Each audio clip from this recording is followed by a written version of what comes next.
Well! Hello mga Bebshi!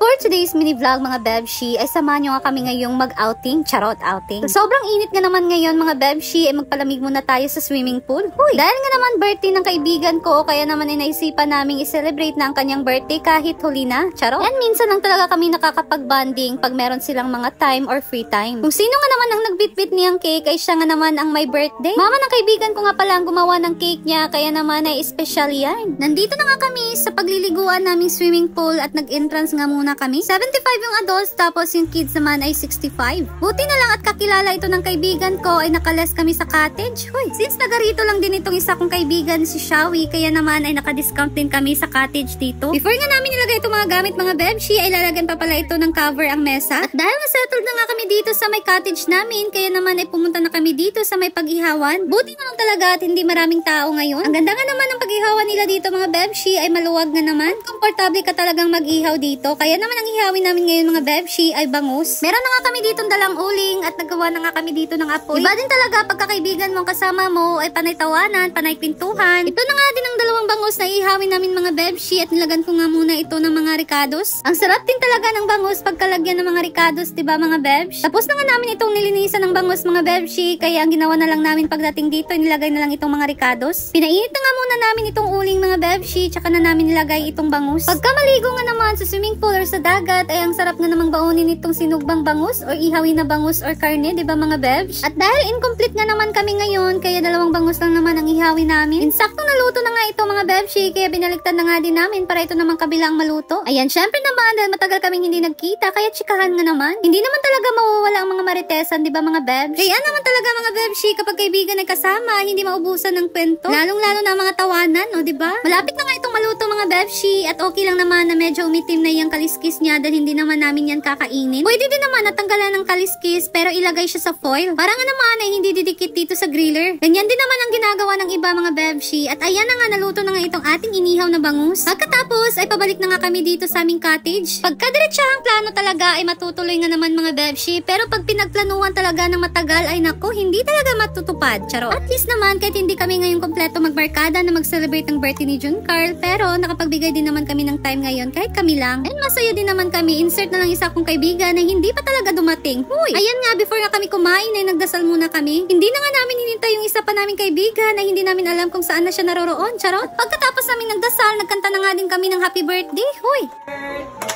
To you. Happy birthday. Happy birthday. Happy birthday. Happy birthday to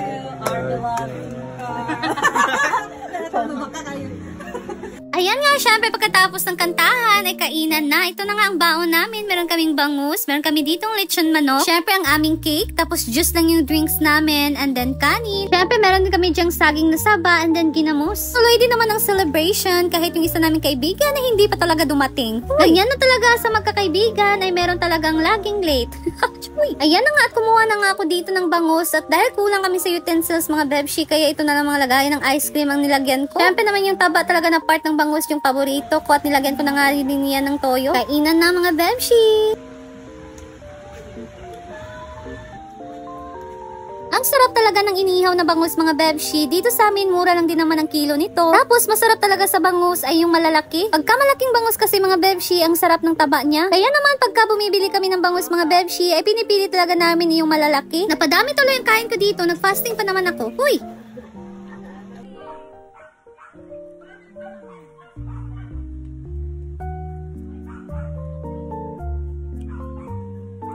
At pagkatapos nga namin kumain, syempre pahinga muna bago maligo. Sobrang inggit ko talaga mga Bebshi dahil nasa red tide ako ngayon. Kaya naman sila lang mga kaibigan ko nakaligo dito sa pool. Sobrang init pa naman ang panahon na yung sarap sana magbaba dito sa swimming pool. Paano ba kasi ay tumatiming nga naman itong red tide ko? Ang sarap pa naman talaga ng tubig dito maligo mga Bebshi dahil sobrang lamig. Pero no choice dahil baka pag maligo ako ay pupula itong swimming pool. Hoy, insaktong alas 4 na nga din ito ng hapon mga Bebshi, kaya naman ay uuwi na kami. Kaya naman mga Bebshi, that's all for today, and thank you so much for watching, and see you to my next video. Bye!